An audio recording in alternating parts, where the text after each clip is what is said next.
ہر شخص کو چاہیے کہ دوستی کرنے سے پہلے اپنے دوست کو دیکھے۔ اگر انسان دوستی کرنے سے پہلے اپنے دوست کو دیکھتا ہے تو حدیث کے اندر آتا ہے کہ دوستی کرنے سے پہلے انسان اس چیز کو دیکھے کہ ہم کس سے دوستی کر رہے ہیں اور کیوں دوستی کر رہے ہیں،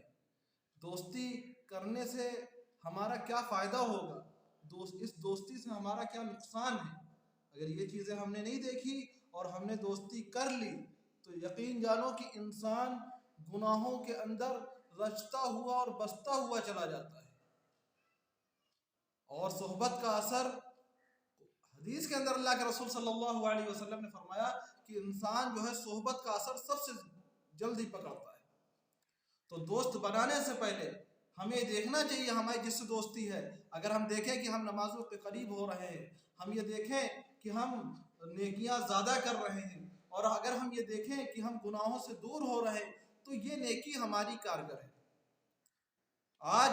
جو انسان سب سے زیادہ گناہ کر رہا ہے، اس گناہ کی سب سے بڑی وجہ یہ ہے کہ انسان گناہوں دوستوں کی وجہ سے گناہ کر رہا ہے۔ ایک انسان مثال کے طور پر صدقہ دینا چاہتا ہے، لیکن اس کے دوست اس کو ڈرا رہے ہیں کہ تم کاروبار کرو، تم یہ کرو، تم اپنے بارے میں سوچو، تم کہاں صدقہ کر رہے ہو۔ ایک لوگ نماز پڑھنا چاہتا ہے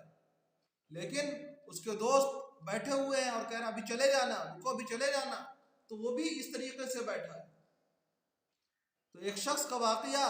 کہ وہ جب طواف کرنے جاتا ہے، طواف کرنے کے لیے خانہ کعبہ جاتا ہے، ہر چکر کے اندر یہی کہتا ہے اے اللہ میرے دوستوں کو نیک بنا دے، اے اللہ میرے دوستوں کو نیک بنا دے، ہر بار چکر لگا رہا اور یہی کہہ رہا ہے اے اللہ میرے دوستوں کو نیک بنا دے۔ تو کسی سننے والے نے سنا اور کہا کہ بھائی تو اپنے لیے کچھ مانگ، اتنی مقدس جگہ آیا، اتنی بابرکت جگہ آیا، دعا مانگنا ہے تو اپنے لیے کچھ مانگ لے۔ کہا میں نے سنا ہے کہ انسان اپنے دوست کے دین پر ہوتا ہے، اگر میرے دوست دیندار ہوں گے تو میں بھی دیندار ہوں گا، اگر میرے دوست دیندار نہیں ہوں گے تو میں بھی دیندار نہیں ہوں گا۔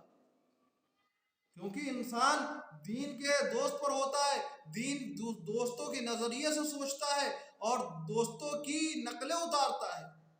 تو اس چیز کا خاص خیال رہے کہ ہم اپنے دوست کو، اگر کسی خراب دوست سے، کسی غلط عادت والے دوست سے ہماری دوستی ہو جائے تو اس بندے کو چاہیے کہ کچھ دن دوستی توڑ دے۔ ہنگامہ کرنے کی ضرورت نہیں کہ اس سے کہے کہ میں تم سے دوستی توڑ دوں، کچھ دن اس سے کنارہ کشی کر لے۔ کنارہ کشی کرنے کے بعد اگر اس کو یہ چیز لگتی ہے کہ وہ دین کے قریب ہوا ہے تو اس کے لیے بہتر یہ ہے کہ اس سے دوستی توڑ دے، اور اس کے لیے کوشش کرے، اس کے لیے کوشش یہ کرے کہ وہ بھی دین کے قریب آ جائے۔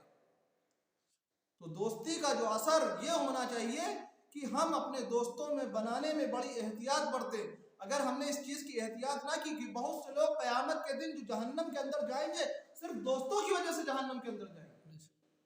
حالانکہ وہ نیک ہوں گے، ان کے اندر جذبے بڑے اچھے ہوں گے، اگرچہ ان کو وہ سنگت نہ ملی ہوتی تو ہو سکتا وہ بڑے نیک ہوتے۔ اگر کسی اللہ والے کی صحبت وہ پکڑ لیتے تو حالانکہ ان کے دل اچھے تھے، ان کی سوچ اچھی تھی، لیکن صرف غلط دوستی کی وجہ سے وہ لوگ صرف جہنم کے اندر جائیں گے۔ تو اس بات کی فکر کریں کہ ہمیں اپنے دوستوں کو دیکھنا ہے۔ بعض لوگ جب دوست گناہ کرتے ہیں تو گناہ کے اندر یہ تک کہ کہہ دیتے ہیں کہ ارے ہم تمہارے ساتھ جان دینے تک چلیں گے، اور اگر کوئی بندہ پیچھے ہٹتا ہے تو اس کو یہ کہا جاتا ہے کہ ارے یہ دیکھو پیچھے ہٹ رہے ہیں، یہ دوستی پکی نہیں۔ اگر گناہ کی بات آ جائے، کوئی کچھ بھی کہے، تم اس کے قریب نہ جاؤ،